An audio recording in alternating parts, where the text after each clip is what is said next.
This presentation explores historical and mythological accounts of warfare and warrior ethics, which include depictions of violence. Viewer discretion is advised. The Code of the Samurai, the legendary Bushido, is a lie. It's not ancient wisdom passed down through generations of stoic warriors. It's a modern myth, a piece of propaganda crafted centuries after the last samurai laid down his sword. The iconic image of the honorable warrior, living and dying by a sacred creed, is an illusion, a fabrication so powerful, it has completely rewritten history and conquered the modern imagination. This raises a terrifying question. If the code that defined Japan's most legendary warriors is a phantom, a ghost story we've all been told, then who were they really? And more importantly, who invented this myth, and for what dark purpose? The answer isn't found in history books, not at first. It's buried deeper, in the primordial chaos of Japan's creation myths, long before the first sword was ever forged. To understand the warrior, you must first understand his gods. In the beginning there was the high plane of heaven, a realm of celestial deities called the kami. From this divine ether two beings emerged.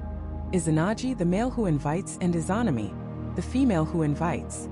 Together, they dipped a jeweled spear into the churning ocean below, and from the brine that dripped from its tip, the islands of Japan were born.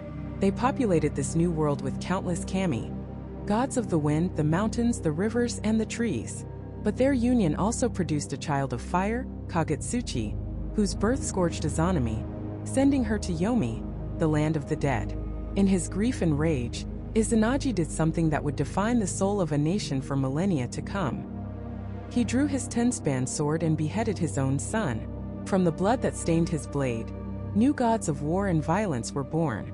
This was the first act of what would become the samurai spirit, a moment of absolute, heart-wrenching duty, where emotion is sacrificed at the altar of necessity. It's a story of creation born from destruction. From his subsequent purification, more critical deities arose. From his left eye, Amaterasu Amikami, the radiant goddess of the sun and order. From his right eye, Tsukuyami, the god of the moon and night. And from his nose, the most volatile and important of all for our story, Susanoo no Mikoto, the god of storms and the wild sea. Susanoo was the archetype of the untamed warrior, unpredictable, violent, and emotional. He raged, he wept, he destroyed. His rampage through the heavens, defiling his sister Amaterasu's sacred rice fields and weaving halls, was an act of pure, chaotic impulse. It was the antithesis of the controlled discipline we associate with the samurai. In fear and disgust, Amaterasu fled, hiding herself in a cave and plunging the world into darkness. The message was clear. Unchecked emotion, the warrior's raw power without a leash, leads only to chaos and ruin. The gods had to trick Amaterasu out of the cave, restoring light to the world. And Susanoo was banished from heaven. Here on earth, the disgraced storm god began a journey of redemption. He famously encountered a family weeping, for they were forced to sacrifice their daughters one by one to an 8-headed, 8-tailed serpent, the Yamata no Orochi. Susanoo, the outcast, saw a chance to reclaim his honor. He didn't just charge in. He used strategy. He tricked the monster into drinking 8 vats of refined sake, and once the beast was drunk and unconscious, he drew his sword and methodically sliced it to pieces. And from the tail of this slain monster, he pulled a legendary sword, the Kusanagi no Tsurugi, one of the 3 imperial regalia of Japan. This single myth contains the entire blueprint for the warrior psyche.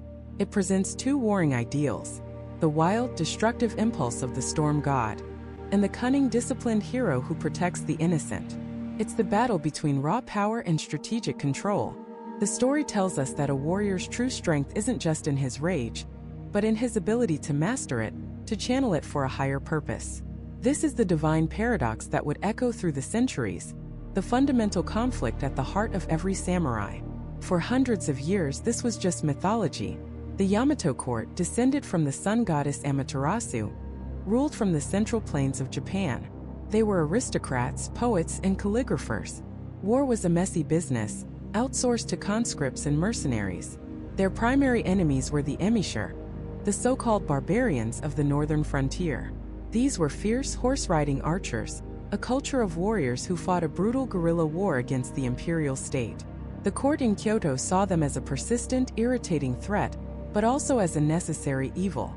It was in the fires of these northern wars that the professional fighting man was truly born.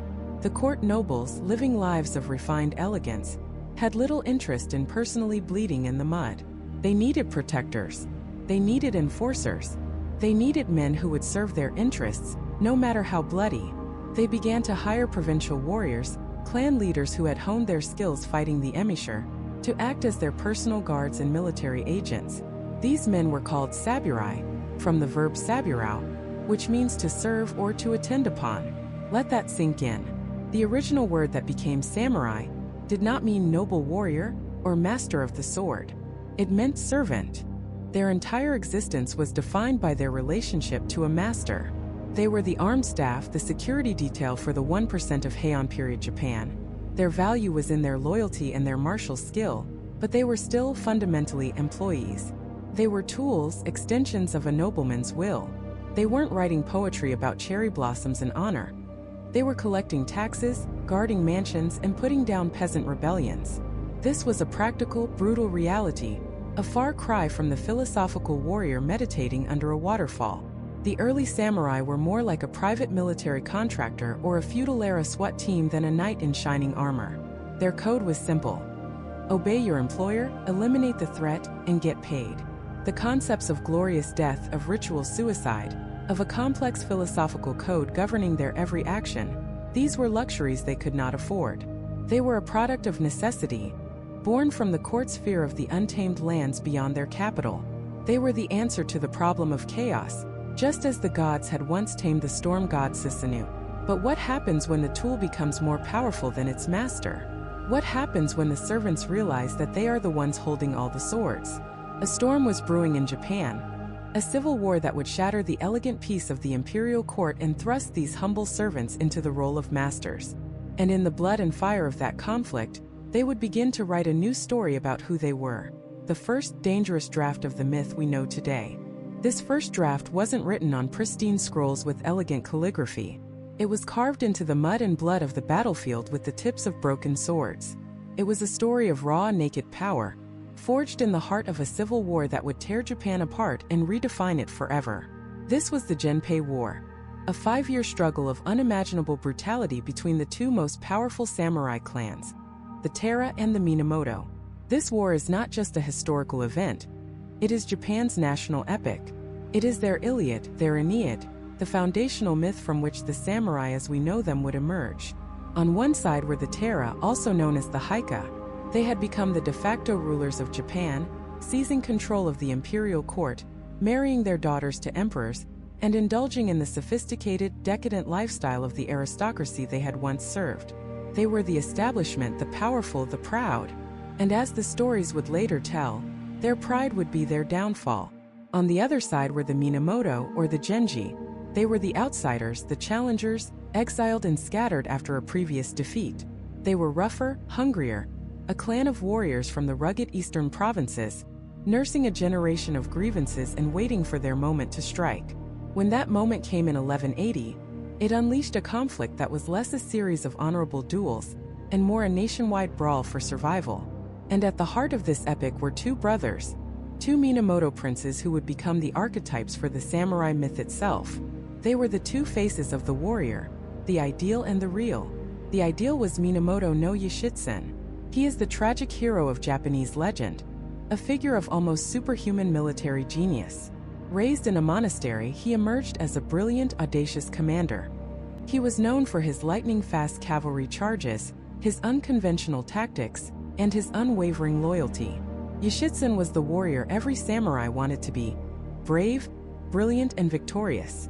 He led the Minamoto forces in a series of stunning victories, culminating in the legendary naval battle of Dan no Yura, a clash that would annihilate the Taira clan and echo through Japanese history for centuries.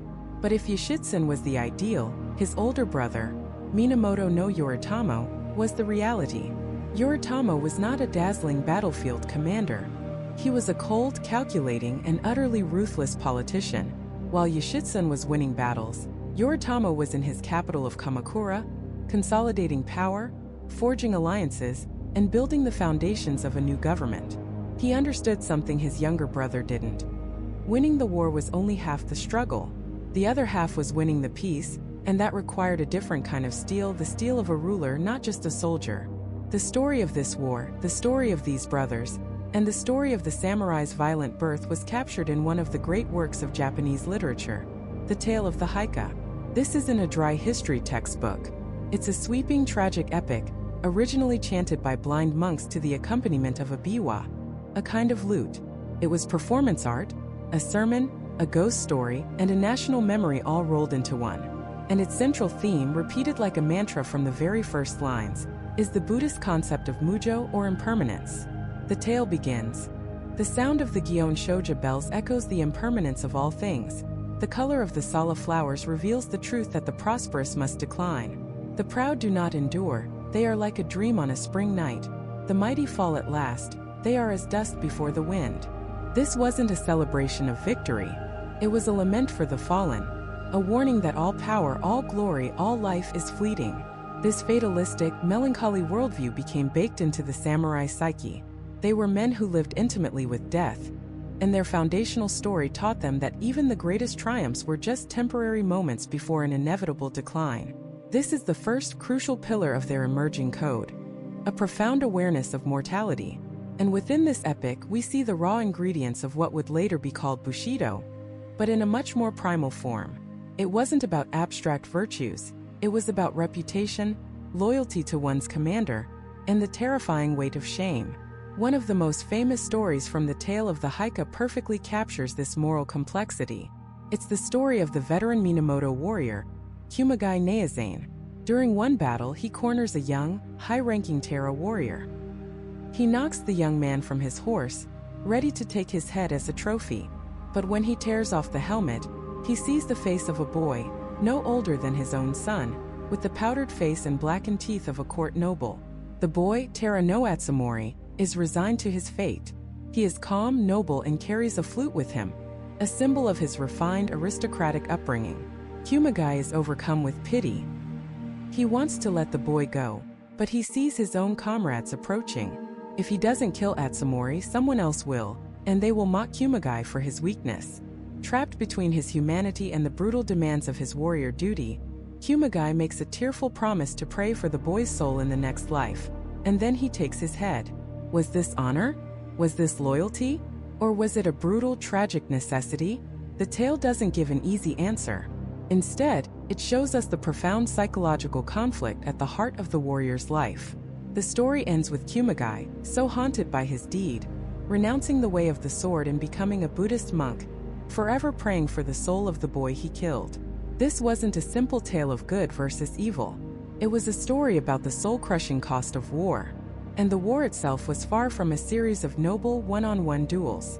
Yoshitsun, the great hero, was a master of deception and pragmatism. At the decisive Battle of Dan-no-Yura, a sea battle, the Terra had the advantage of the tides. But Yoshitsun had a brutally simple idea. He ordered his archers to ignore the enemy warriors and instead shoot the men rowing the boats and steering the rudders. This was considered a stunning breach of traditional warrior etiquette. You didn't target non-combatants. But it worked. The Terra ships were left dead in the water, their crews slaughtered, and when the tide turned, the Minamoto swept in for the kill. The last of the Terra, including the child emperor and his grandmother, threw themselves into the sea to avoid capture, taking the imperial regalia with them. It was a total, ruthless, and brutally efficient victory. This was the world that created the samurai ruler. A world where brilliant tactics trumped so-called honor, where pity on the battlefield could be a fatal weakness, and where the ultimate prize went to the man who was most willing to do whatever it took to win. And that man was Yoritomo. With the Terra destroyed, Yoritomo's gaze turned to the one remaining threat to his absolute power, his own heroic brother Yoshitsun. He feared his brother's fame, his popularity with the court, and his military genius. And so, the cold pragmatist did what he had to do. He declared his own brother an outlaw. He hunted him across Japan, betraying the very man who had won him his empire.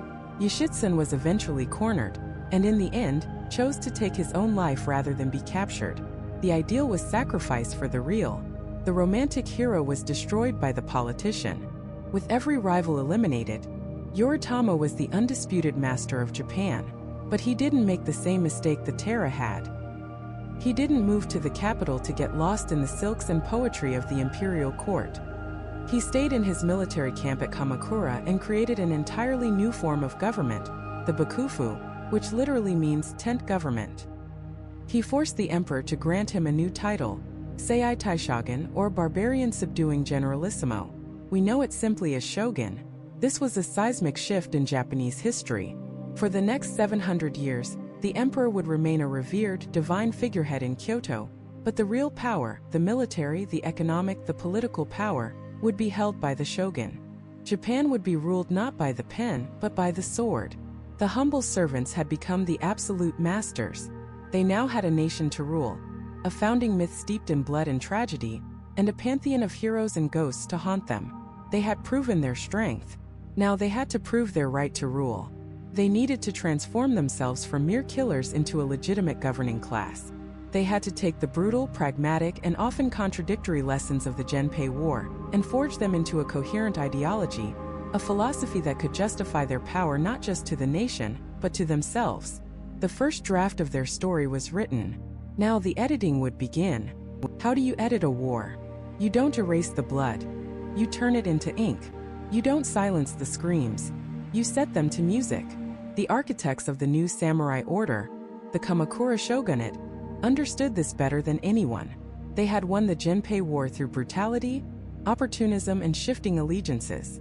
Now, in the sudden, unnerving quiet of peace, they faced a far more dangerous enemy, themselves. A warrior class with no one left to fight turns inward, and the same blades that carved out an empire can just as easily carve up the victors. The leader of this new age, Minamoto no Yoritamo, was no romantic hero.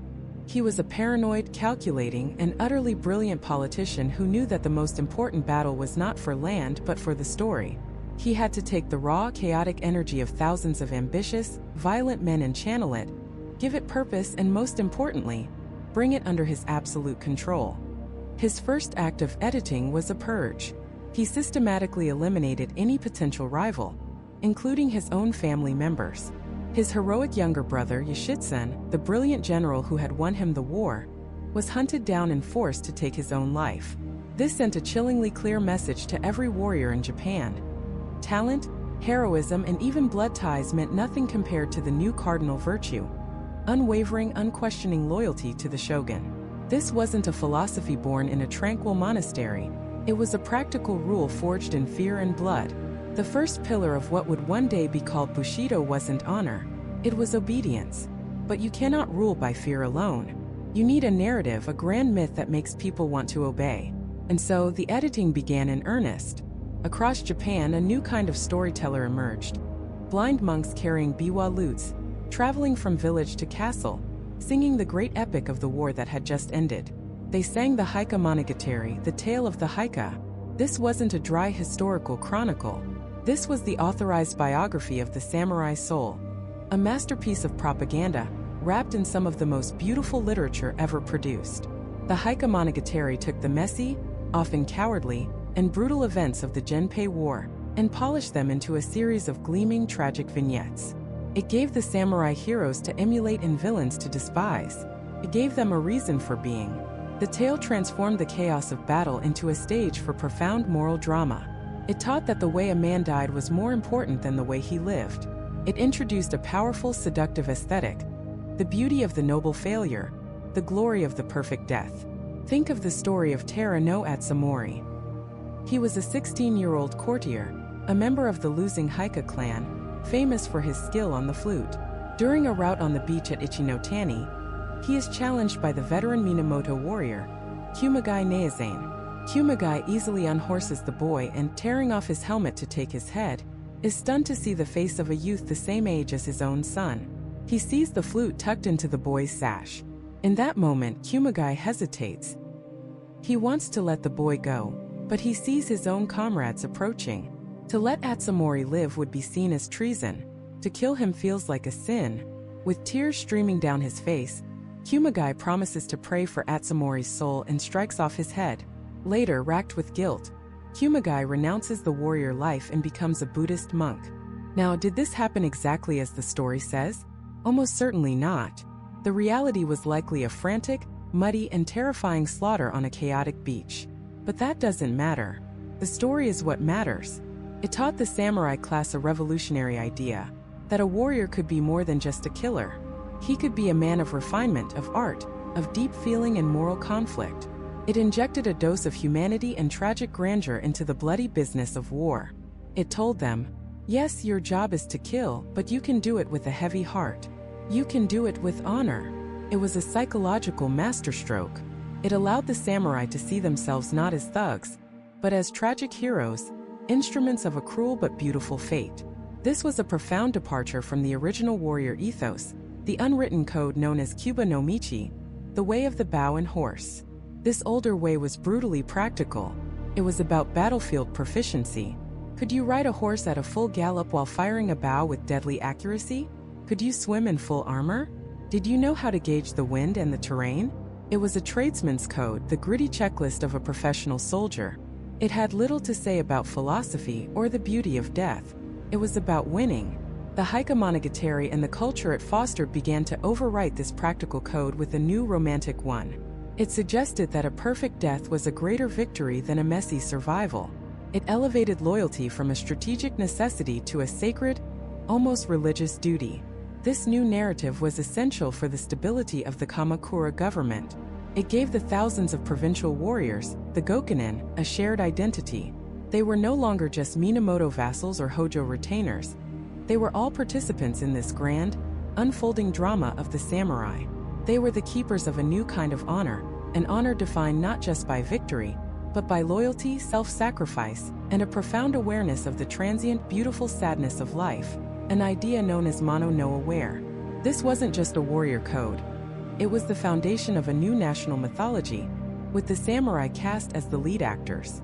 They were building their own legend in real time. But a legend, like a sword, isn't truly tested until it is struck against something harder than itself. For over a century, the samurai refined this internal culture, fighting amongst themselves, perfecting their arts, and listening to the stories of their own greatness sung back to them by firelight. They were the undisputed masters of Japan, their power absolute, their story unquestioned. They had edited their past and written themselves as the heroes of the present. But their mythology was still a domestic affair, an island story. They had yet to face the outside world. They had no idea that across the sea, the largest empire the world had ever known was stirring. An unstoppable force was gathering, a horde that had crushed kingdoms from China to Europe, and it was about to set its sights on their shores. The Mongol invasions would be the ultimate test of the samurai and their fledgling code. It would be the fiery crucible in which their story, their identity, and their very survival would be forged. The ink was dry on the first draft of their legend. Now it was about to be trial by fire. And that fire had a name. It was called the Jinpei War, a 5-year storm of steel and blood that would rip Japan apart, pitting family against family, samurai against samurai. This wasn't just a war for land or titles. This was a war for the very soul of the warrior class.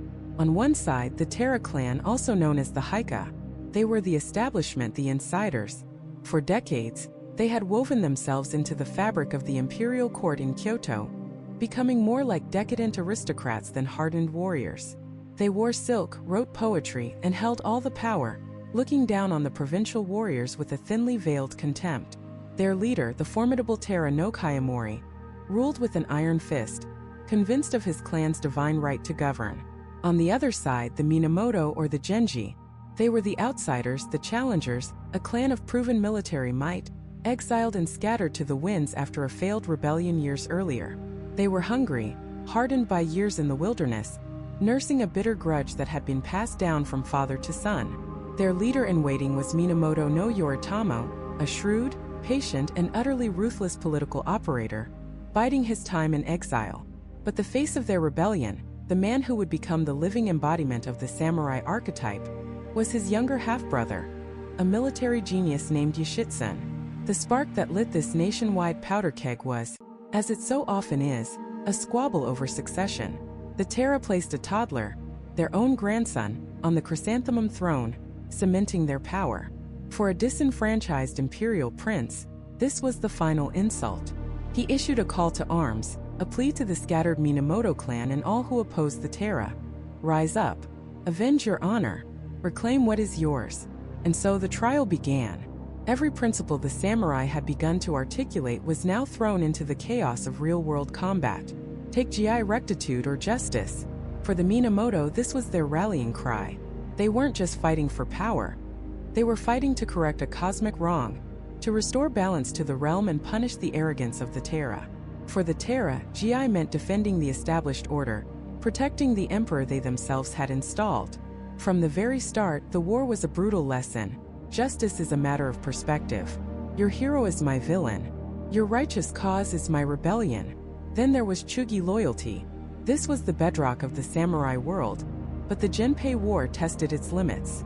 Loyalty to whom? The emperor, who was a pawn in the game. To the abstract idea of the state? No. In this era, loyalty was intensely personal. It was loyalty to your clan lord, to the man who fed you, who led you into battle, who shared your victories and defeats. This loyalty was absolute, stronger than blood, more sacred than life itself. When a samurai drew his sword, he did so not for a flag, but for the face of his master. This intense, clan-based loyalty is what fueled the war's incredible ferocity. It turned a political conflict into a deeply personal vendetta. The first major clash, the First Battle of Uji, became an instant legend. A small Minamoto force, led by an old warrior named Minamoto no Yorimasa, was cornered at the Uji River, with a massive Terra army bearing down on them. To buy time for the prince to escape, the Minamoto warriors tore up the planks of the bridge. As the Terra forces massed on the opposite bank, a handful of warrior monks, the Sohei, allied with the Minamoto, made their stand on the bridge's remaining beams. Imagine the scene. An entire army, thousands strong, held at bay by a few men. Arrows fell like black rain.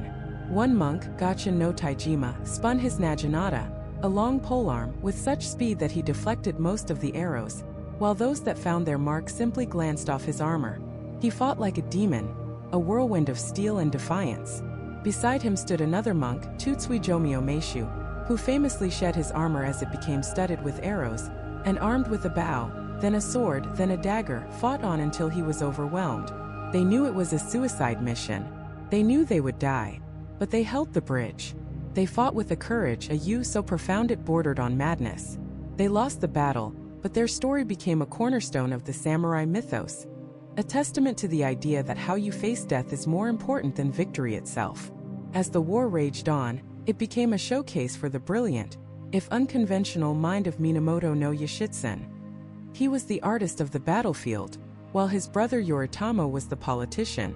Yoshitsune didn't fight by the book. He fought to win. At the Battle of Ichinotani, the Terra were held up in a fortress, a seemingly impregnable position with a steep, forested cliff at its rear, which they considered impassable. While the main Minamoto army prepared for a frontal assault, Yoshitsune took a small elite cavalry force on a wide flanking maneuver. He led them to the top of that impassable cliff. His own men hesitated, looking down the sheer drop. According to the legends, Yoshitsune saw a deer scrambling down the cliff face and declared, "If a deer can do it, so can a horse."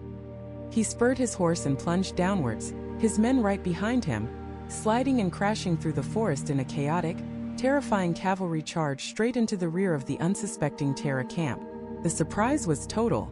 The Terra fortress fell in a matter of hours. It was a stroke of military genius, but it also raised a troubling question for the traditional samurai. Was this honorable? A proper battle was meant to be fought face to face, with formal challenges and duels. A surprise attack from the rear felt sneaky. It was the first sign of a conflict that would haunt Bushido for centuries. The clash between honor and necessity, between fighting well and winning. Yet, amidst the grand strategies and epic clashes, the Genpei War is remembered most for its small, intensely human moments, moments that reveal the beating heart of the warrior code. The most poignant of these came after that same battle, at Ichinotani. A Minamoto warrior, a veteran named Kumagai Neazane, was scanning the battlefield for a worthy opponent. He spotted a lone Terra rider richly dressed, fleeing towards the sea. Kumagai challenged him, and the young warrior turned to fight. They dueled on the beach, and the older, more experienced Kumagai quickly unhorsed his opponent.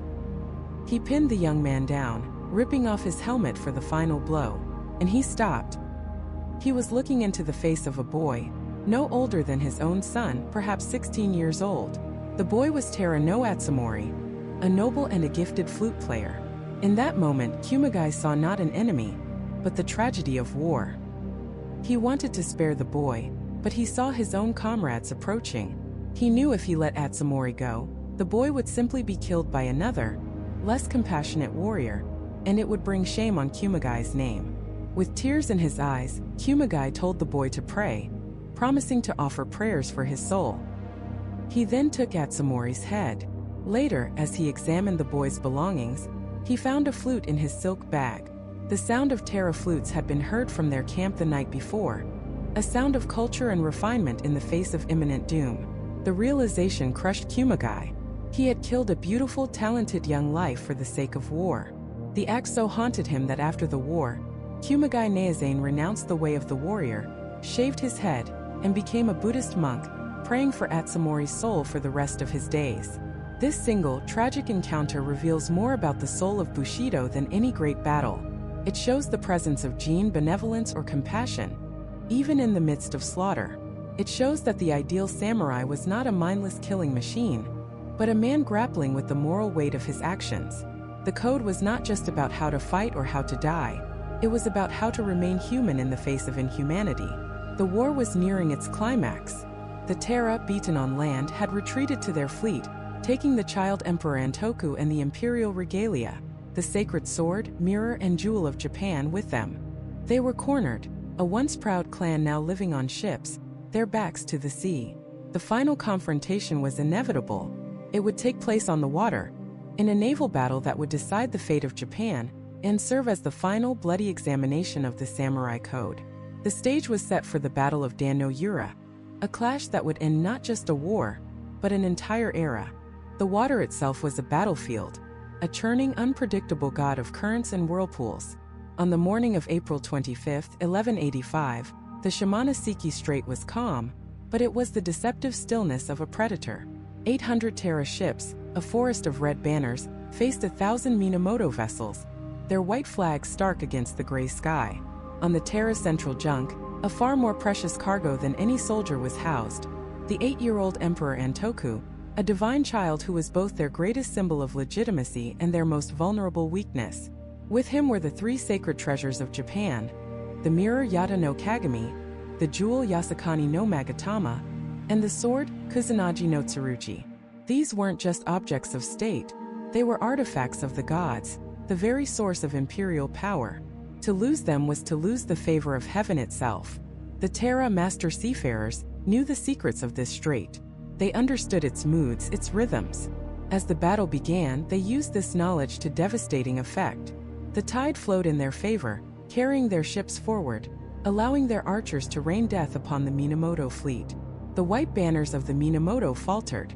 Their leader, the brilliant but impetuous Minamoto no Yoshitsun, saw his forces being pushed back, his ship struggling against a current that fought for his enemy. For the first few hours, it seemed the heavens and the ocean had chosen the Tera. Their red flags were a blaze of impending victory. The code of the samurai was being tested not by swords on solid ground, but by the chaotic will of the sea. But the sea is a fickle god, and so, it turned out, was loyalty. As midday approached, the tide began to shift. The powerful current that had been the Tera's greatest ally slowed, hesitated, and then began to flow in the opposite direction. Suddenly, the Minamoto ships surged forward, the ocean now their engine of war. At this exact moment of celestial betrayal, a human one occurred.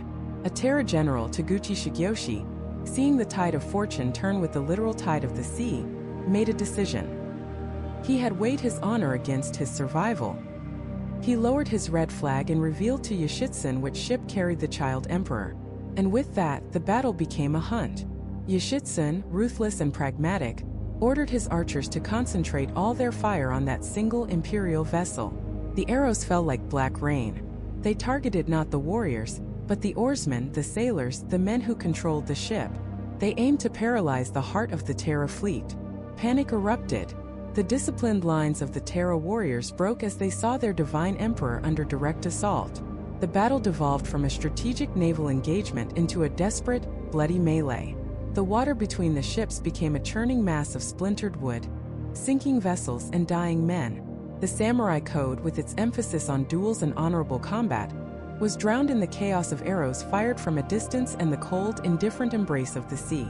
On the deck of the imperial junk, the emperor's grandmother, Lady Ni, saw the end. She saw the white banners of the Minamoto swarming closer. She saw her family's warriors falling. And she understood that there was no victory to be had. There was only a choice in how to lose. Capture meant shame. It meant the divine emperor becoming a puppet, the sacred treasures falling into enemy hands. For a warrior aristocracy that valued honor above life, this was a fate worse than any death. She turned to her grandson, the small boy who was the son of heaven. He asked her, "Where are you taking me?" Her reply has echoed through Japanese history for nearly 1,000 years. She looked at the terrified child, and with a calmness born of absolute despair, she said, "I am taking you to a new capital, an underwater palace at the bottom of the sea." She spoke of the pure land of the Buddha, a paradise free from suffering. She dressed him in his finest silk robes, ensuring he would meet his end not as a refugee, but as an emperor. Then, taking the sacred jewel and tucking it into her robes, she took the sacred sword and fastened it to her belt.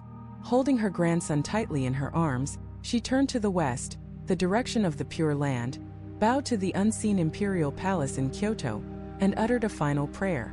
And then, without hesitation, she leaped from the side of the ship and into the swirling, chaotic waters of the strait.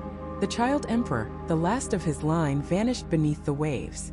The sacred sword, Kusanagi, the mythical blade pulled from the tail of an 8-headed dragon by the god Susanoo, was lost with him, its divine power returning to the depths from which all myth seems to spring. The mirror and the jewel were later recovered, but the sword, the soul of the samurai, was gone. Its loss was a catastrophic omen, a sign that the gods themselves had abandoned the Terra. Seeing their emperor and their sacred treasures consumed by the sea, the remaining Terra warriors knew their war was over. Their world was over. There was no honor in surrender. There was no future in defeat. And so, one by one, and then in groups, they followed their emperor into the water. The most famous of them, Terra no Tamamori, who had commanded the fleet, tied himself to an anchor and threw himself overboard, ensuring his body would never be recovered by his enemies. Hundreds of samurai, men who had lived by the sword, chose to die by the water, their heavy armor pulling them swiftly down into the dark. They chose a clean death over a life of shame, enacting the final, most brutal tenet of their warrior code on a scale never seen before. The Battle of Danuyura was over. The Genpei War had ended. The Minamoto were victorious. But it was a victory haunted by the specter of a drowned child god and a sea that had turned red, not just with blood, but with the crimson of the Terra banners sinking into the abyss. The water of the Shimonoseki Strait, it is said, still holds the souls of those defeated warriors. Local fishermen for centuries have claimed to see ghostly samurai armies rising from the fog on the anniversary of the battle. And there is a strange species of crab found only in these waters, the Haikigani. On the back of their shells is a pattern that looks uncannily like the face of a scowling, helmeted samurai. Legend holds that these are the reincarnated spirits of the Terra warriors, still roaming the seabed, still searching for their lost emperor, their faces forever contorted in the agony of that final devastating defeat. The battle was a historical event, but its ending was pure myth, a ghost story written into the very biology of the ocean floor, a permanent, living monument to an honor that demanded absolute annihilation. This absolute commitment to honor, even in death, wasn't just a poetic ending to a battle. It was a core principle, a ritualized practice that has become one of the most misunderstood and sensationalized aspects of samurai culture. Seppuku. To the Western mind, the image is one of gruesome ritual suicide. But to understand the samurai, you have to see it through their eyes. It wasn't just an end. It was a final, defiant act of control. In a world of chaos, battle, and shifting allegiances, your death was the one thing you could truly own. It was the ultimate statement of personal responsibility. Committing seppuku, or harakiri as it's more commonly known in the West, was a way to scrub the stain of shame from your name and, just as importantly, from your family's name. Whether for failing in a duty, being captured by an enemy, or protesting a master's unjust decision, seppuku was a way to purify a life that had been dishonored. It was a terrifyingly formal affair. The samurai would bathe, dress in a white kimono, the color of death and purity, and often compose a final death poem, a few elegant lines capturing the last moments of a life dedicated to discipline. He would kneel on a tatami mat, and with witnesses present, he would take up the short blade, the wakizashi, and make a deep, deliberate cut across his own abdomen. The act was symbolic. The hara, the stomach, was believed to be the home of the spirit, the will, and the emotions. To slice it open was to literally show the world that your spirit was pure, untainted by the shame of your actions. It was an act of excruciating agony, a final test of a samurai's endurance and self-control. But here is the detail that changes everything, the part that reveals the strange, solemn compassion within this brutal code. The samurai was rarely left to die in slow agony. Standing behind him was his kaishakunin, his second. This was often his closest friend, a trusted comrade, a fellow swordsman of immense skill. As the samurai made the cut, or just as he reached for the blade, the kaishakunin would, with a single perfect strike of his own katana, sever the head, granting a swift, merciful end. It was an act of profound friendship and respect, a final service from one warrior to another. This wasn't a solitary act of despair. It was a communal, ritualized purification, a final bloody performance on the stage of honor. And there is no greater performance, no story that so perfectly captures this terrifying intersection of loyalty, honor, and death than the tale of the 47 Ronin. It's a story that is as foundational to the Japanese understanding of Bushido as the story of the Alamo is to the Texan spirit of defiance. It is history, but it has been polished into perfect, gleaming myth. It begins in the year 1701, in the grand castle of the shogun in Edo, modern-day Tokyo. A minor lord, Asano Naganori, was tasked with arranging a reception for envoys from the emperor.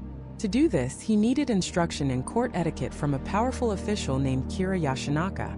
But Kira was arrogant and corrupt. He expected a bribe, which the Honorable Lord Asano refused to pay. In response, Kira publicly insulted Asano again and again, calling him an ignorant fool, humiliating him in front of the entire court. Finally, something inside Asano snapped. He drew his short sword and attacked Kira, wounding him on the face before they were separated.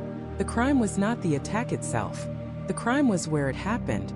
To draw a weapon inside the shogun's castle was an absolute, unforgivable offense. The punishment was swift and severe. Lord Asano was ordered to commit seppuku that very day. With his death, his lands were seized, his family was disinherited, and his samurai retainers, hundreds of them, were suddenly masterless. They were now ronin, wave men, drifting on the sea of fortune without a lord to guide them. For most, that was the end of the story. But for 47 of them, led by the Chamberlain Oishi Kuranasuk, it was only the beginning. They gathered in secret and swore a blood oath to avenge their master. They knew what this meant. Taking private revenge was a capital crime. Their mission was not just an assassination. It was a suicide pact. But in their minds, the shogun's law was secondary to a higher law, the law of Chugi, absolute loyalty to one's master. Kira had caused their master's dishonorable death. Therefore, Kira had to die. Justice or GI demanded it. What followed was a masterclass in patience and deception. They knew Kira would be expecting revenge, his mansion heavily guarded. So the Ronin scattered. They bided their time for nearly 2 years. To lull Kira into a false sense of security, they played the part of disgraced, broken men.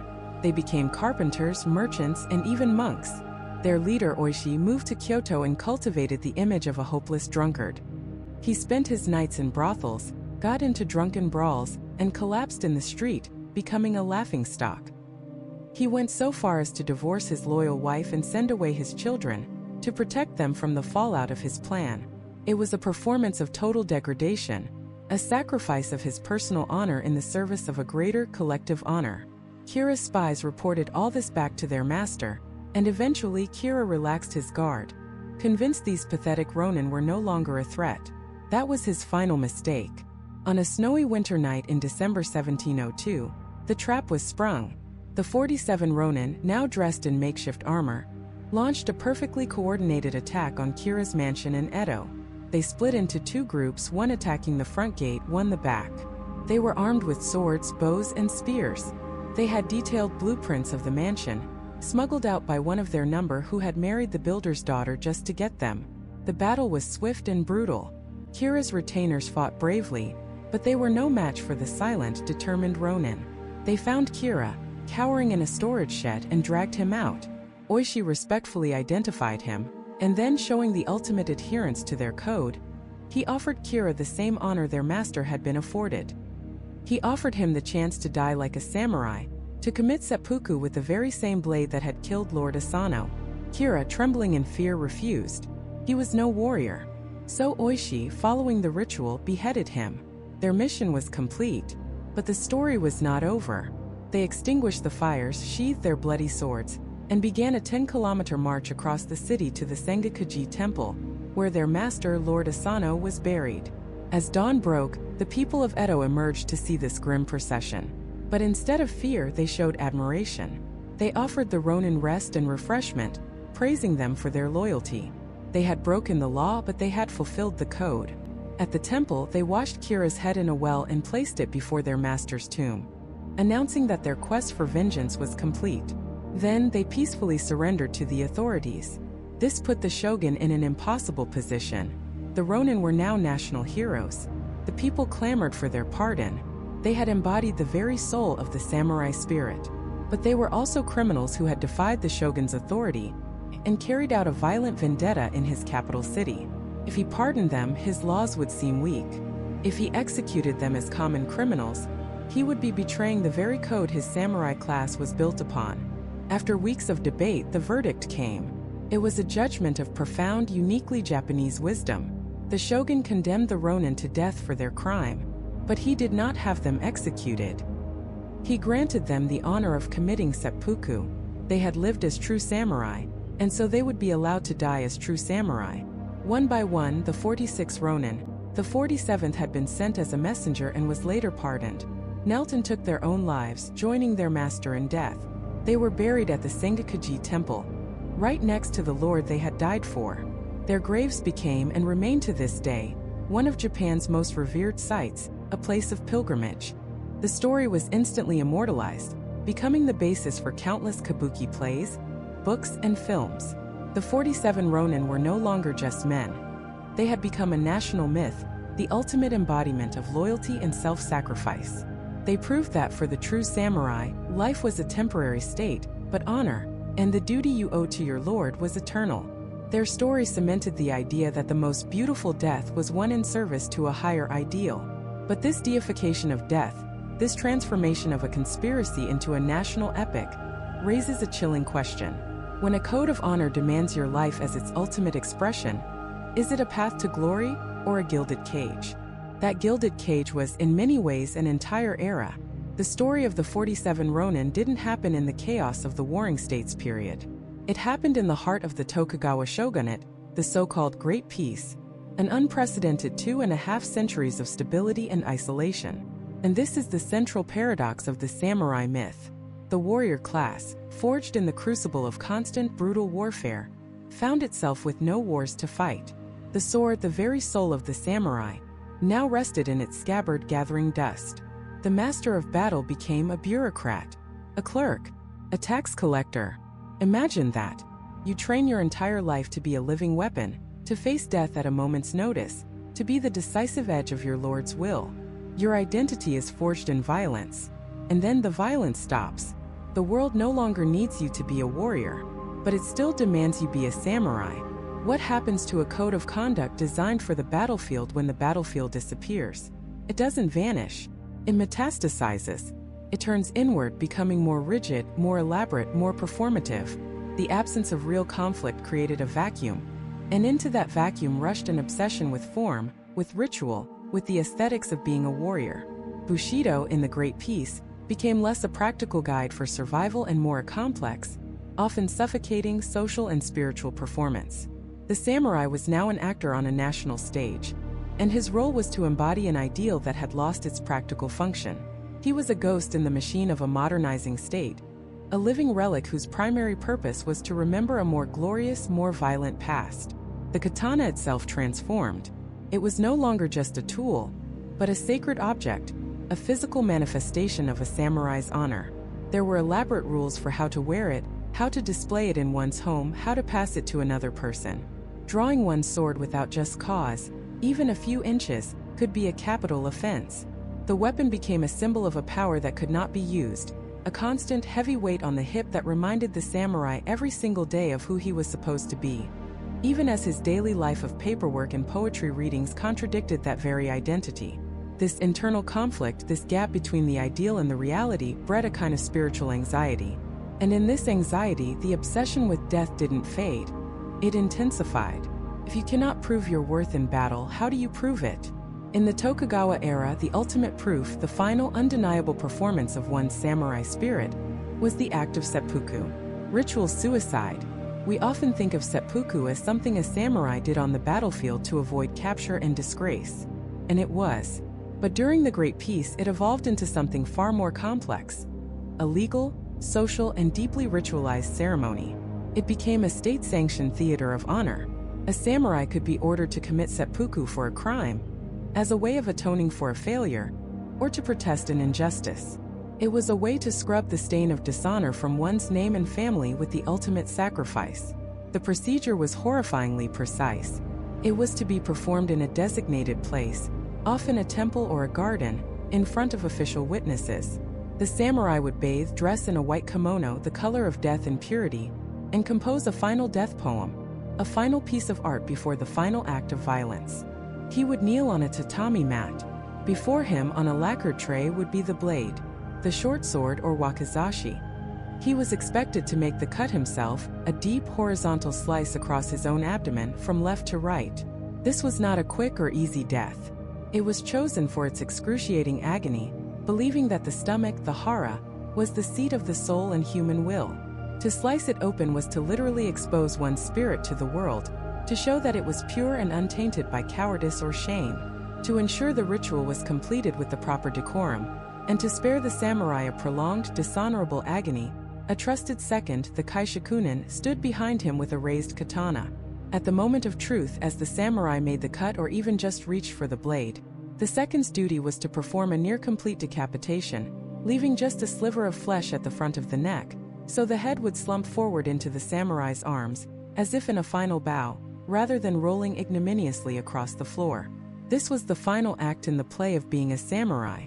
It was the ultimate expression of control in a life where one's purpose was increasingly out of one's hands. It was a way to turn a state-mandated execution into a final personal victory of the will. It was the apotheosis of the gilded cage. The only way to truly prove your freedom from the constraints of dishonor and mediocrity was to orchestrate your own brutal, ritualized death. The cage was beautiful, adorned with poetry, ceremony, and the gleaming steel of the katana. But its only exit was a blade through the gut. This death cult aspect of later Bushido was not without its critics, even from within the samurai class itself. Thinkers like Yamaga Soko, ironically one of the men who influenced the philosophy of the 47 Ronin, argued against this narrow martial obsession. He believed the samurai's role in a time of peace was not to fetishize death, but to be a moral and intellectual leader for all of society. A gentleman warrior, whose mastery of the sword was balanced by his mastery of literature, philosophy, and ethics. He argued that a samurai's duty was to live an exemplary life, not just to seek an exemplary death, to serve society through wisdom and justice, not just through a readiness to kill and die. But his more nuanced vision was often drowned out by the romantic, blood-soaked allure of a simpler, more dramatic code.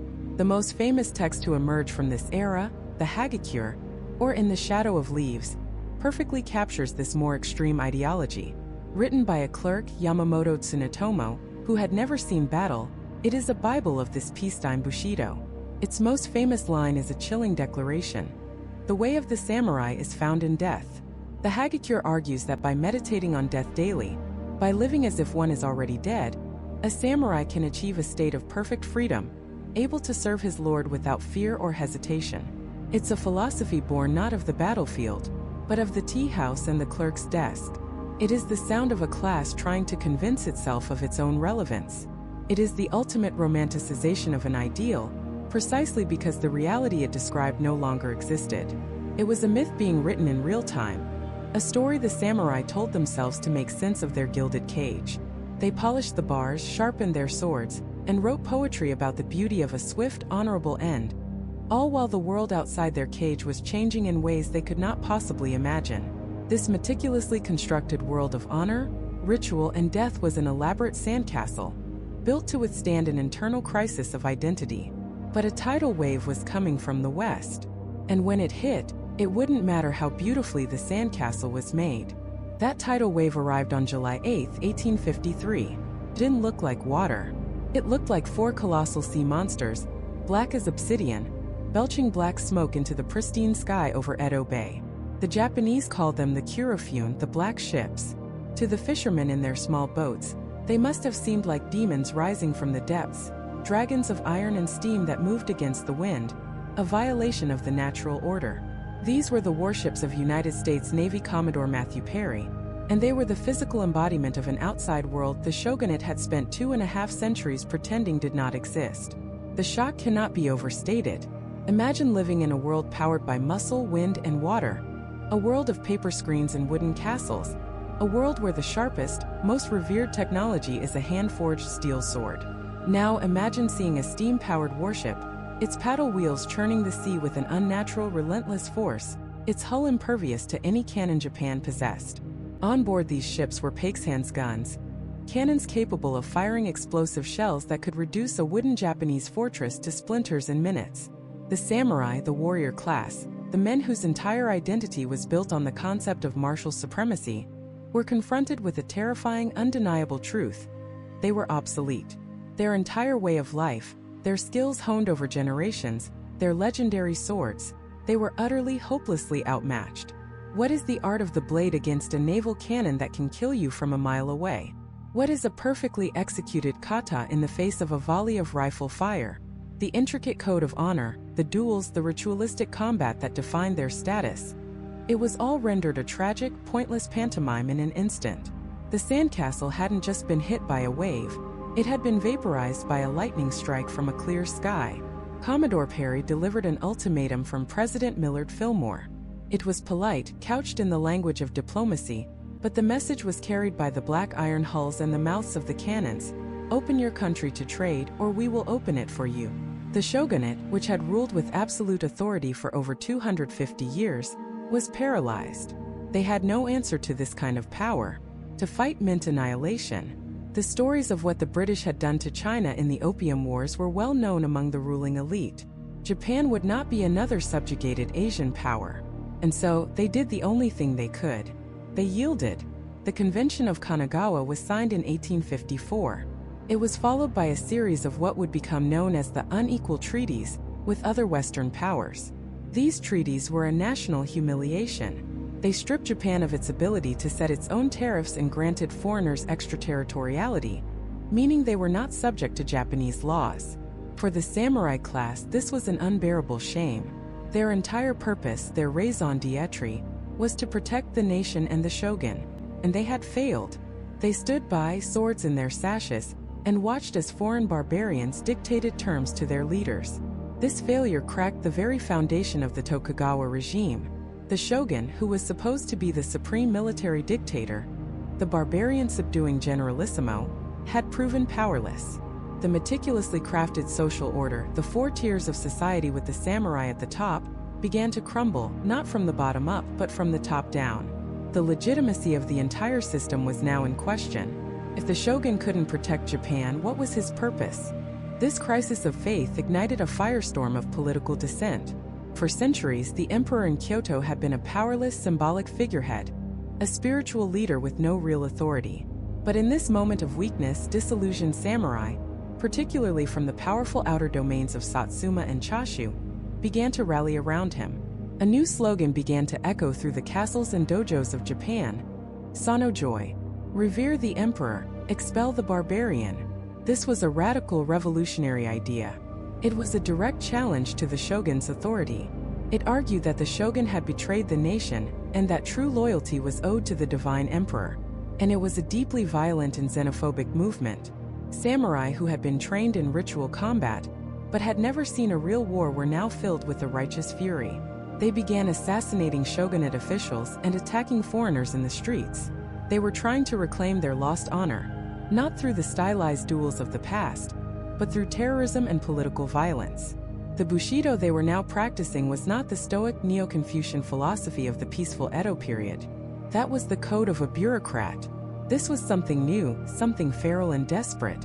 It was a warrior code being reborn in the crucible of national humiliation.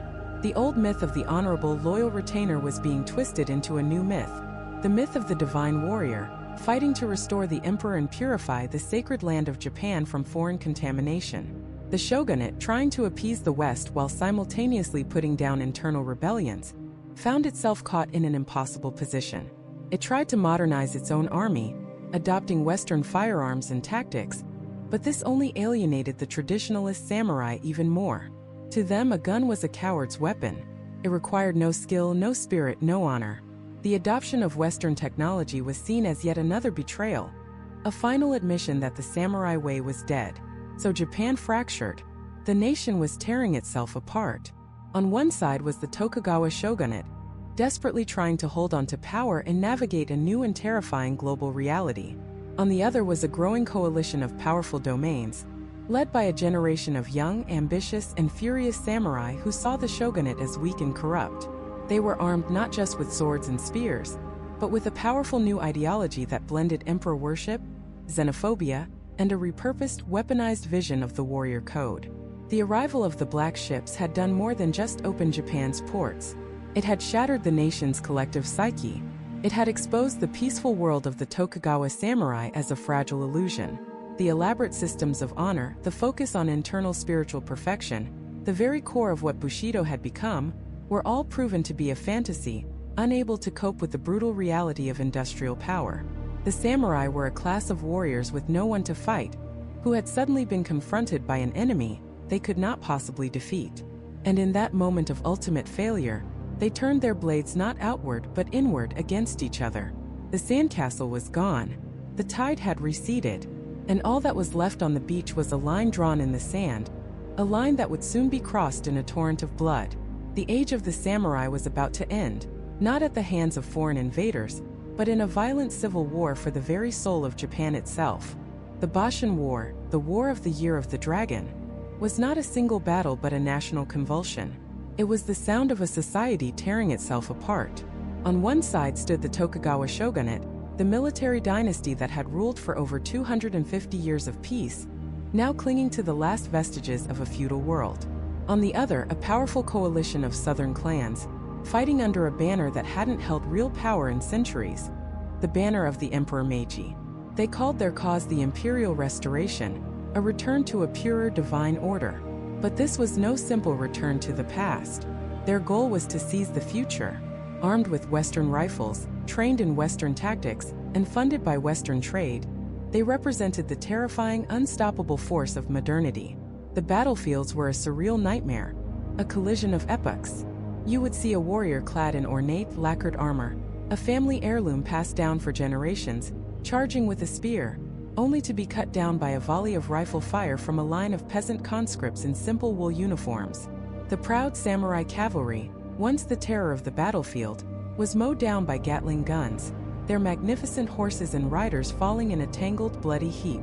It was a war between steel and lead, between honor-bound ritual and industrial efficiency. And in this brutal arithmetic, the old world stood no chance. The samurai, the living gods of war, were being rendered obsolete in real time. Their courage was infinite, but it was also irrelevant. The shogunate's forces crumbled. Edo, the great capital, fell without a major fight, renamed Tokyo the eastern capital. The shogun abdicated, and the 15-year-old Emperor Meiji was declared the one true ruler of Japan. The restoration was complete, but for the samurai who had fought for it, a horrifying realization began to dawn. They had not restored the past. They had merely cleared the way for a new, even more radical future. The new Meiji government, led by the very men who had championed the emperor, began a series of reforms that struck at the very heart of the samurai identity. Their top knots, the symbol of their status, were ordered to be cut. The right to wear the two swords, the daisho, the very soul of the samurai, was abolished. Their feudal stipends were converted into government bonds, effectively bankrupting many and forcing them into unfamiliar roles as merchants or farmers. And the final, most devastating blow: a universal conscript army was established, made up of commoners. The samurai class, for 1,000 years the sole protectors and warriors of Japan, had been officially, systemically, and humiliatingly dismantled. They had won the war only to lose their entire world. And at the center of this tragedy stands one of the most complex and revered figures in Japanese history, Seigo Takamori. A giant of a man, both in physical stature and in reputation, Seigo was a leader of the Satsuma clan, one of the key players in overthrowing the shogunate. He was the embodiment of Bushido virtues, fiercely loyal, incorruptibly honest, and utterly fearless. He had fought to restore the emperor, believing it would strengthen Japan and preserve its spirit. But he watched in horror as the new government he helped create seemed intent on erasing that spirit entirely. He saw the rush to westernize not as progress, but as a betrayal, a casting off of the Japanese soul in favor of foreign trinkets and ideas. He retreated to his home domain of Satsuma, a disillusioned hero. But the disenfranchised samurai of Japan flocked to him. They saw in Seigo the last bastion of the old ways, the only man with the moral authority and military genius to stand against the tide. They were men without purpose, warriors without a war, stripped of their swords, their status, and their honor. In Seigo they found a final cause. In 1877, the dam of their resentment broke. The Satsuma Rebellion began. It was a civil war born of heartbreak. Seigo Takamori, the man who had helped create the new imperial army, now found himself leading an army of traditionalist samurai against it. He was under no illusions. He knew the odds were impossible. His force of roughly 25,000 samurai, armed mostly with swords and aging rifles, was marching against the government's new national army of over 300,000, equipped with the latest artillery and warships. So why did he do it? It wasn't about victory. It was about something deeper. It was a protest, a final grand suicidal gesture to show the government and the heavens what they were throwing away. It was a demonstration of sincerity of Makoto. It was a fight for the right to die as a samurai, if they were no longer allowed to live as one. For months, they fought a desperate, bloody campaign across the island of Kyushu. The samurai rebels, despite being outnumbered and outgunned, fought with a terrifying ferocity. Their swordsmanship and sheer courage inflicted shocking casualties on the conscript army. But it was never enough. For every government soldier they cut down, 10 more took his place. For every cannon they captured, a dozen more were unloaded from steamships. They were slowly, inexorably bled white and pushed back. The end came at the Battle of Shiroyama, a small hill overlooking the city of Kagoshima. Here, Seigo and his last 400 samurai were surrounded. For days, they endured a relentless bombardment from land and sea. The imperial army numbered over 30,000. The odds were not just poor, they were astronomical. There was no hope of victory, no chance of escape. There was only one thing left to do. In the pre-dawn darkness of September 24, 1877, Seigo Takamori made his final decision. He and his men shared a last cup of sake. They adjusted the white kimonos worn beneath their armor, the traditional garb of death. They drew their katanas. They were no longer fighting a war. They were performing a ritual. Facing an army armed with modern rifles and cannons, Seigo's last samurai began their final charge. They ran downhill, swords held high, screaming into the face of an industrial-age meat grinder. The Gatling guns opened up, scything them down in droves. But they kept coming, crashing into the imperial lines in a final glorious explosion of violence. They were ghosts from another age, wielding weapons of myth against the cold logic of the machine. Seigo was struck by a bullet in the hip and stomach. Unable to go on, he turned to his most trusted retainer and asked for the final service a samurai could perform for his lord. He was carried to a quiet spot, where he committed seppuku, the ritual suicide that preserved his honor in death. His retainer Beppu Shinsuke, acting as his second, drew his own sword and with a single stroke, ended the life of the last true samurai. The remaining warriors charged again, fighting until every last one of them was killed. By sunrise it was over. The rebellion was crushed. The samurai class as a political and military force was extinct. The government had won. But in the silence that followed the slaughter, a strange thing happened. The man they had just branded a traitor and hunted down like an animal began to transform. Seigo Takamori's suicidal devotion to his principles, his tragic stand against the inevitable, captured the imagination of the very nation that had destroyed him. He became a folk hero, a martyr for the lost soul of Japan. The Meiji government itself, years later, would officially pardon him and erect a statue in his honor in the heart of Tokyo. They had killed the man, but they had immortalized the myth. They had annihilated the warrior, but in doing so they had purified his code. The age of the samurai was over. The blood had dried on the slopes of Shiroyama. But the ghost of the samurai, the very idea of Bushido, was now more powerful than ever before. And so, a new kind of war began. Not a war of swords and rifles, but a war for the soul of Japan. The Meiji government had won on the battlefield, but they faced a deeper crisis.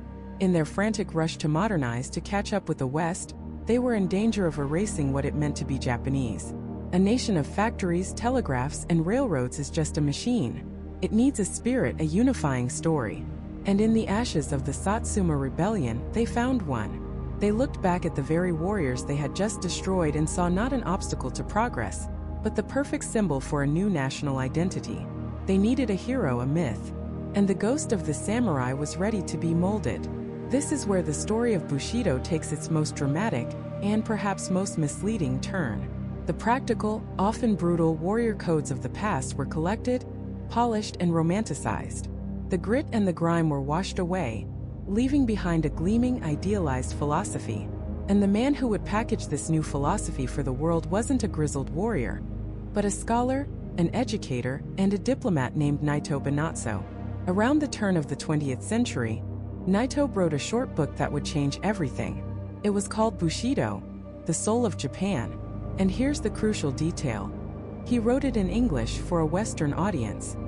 He wanted to explain the Japanese spirit to the outside world, to show that Japan was not just a nation of imitators, but a country with a deep moral foundation comparable to the chivalry of European knights. He took complex, often contradictory concepts from Zen Buddhism, Shintoism, and Confucianism, and wove them into 7 neat virtues: justice, courage, benevolence, respect, honesty, honor, and loyalty. It was brilliant. It was poetic. And for most of Japanese history, it was a fiction. Many samurai would not have recognized this neatly packaged code. Their lives were governed by house laws, by loyalty to a specific lord, by the brutal pragmatism of survival. But Naito's book was a sensation abroad. It was read by President Theodore Roosevelt. It presented Japan as a nation of noble, disciplined warriors, a powerful and appealing image. And in a strange twist of fate, this Western fascination with Bushido was then re-imported back into Japan. The Japanese people, seeking their own identity, looked at this foreign-approved image of themselves and embraced it. This romantic literary Bushido became the official ancient tradition. It was taught in schools. It was absorbed into the national consciousness. The myth had become more real than the history it claimed to represent. But a myth this powerful is a dangerous tool. As Japan's ambitions grew in the early 20th century, the state twisted Bushido into something its creators could never have imagined. The code of the individual warrior became the ideology of the imperial state. Loyalty was no longer to a daimyo, a local lord who you might know and respect. It was now an absolute, unquestioning loyalty to a distant divine emperor. Courage was no longer about facing a single opponent on the battlefield. It was about sacrificing oneself for the glory of the empire without a second thought. The emphasis on honor and the contempt for surrender were magnified to a terrifying degree. This weaponized Bushido became the spiritual engine of the Japanese military machine, leading into World War II. It was the logic behind the banzai charges, where soldiers would run into certain death rather than be captured.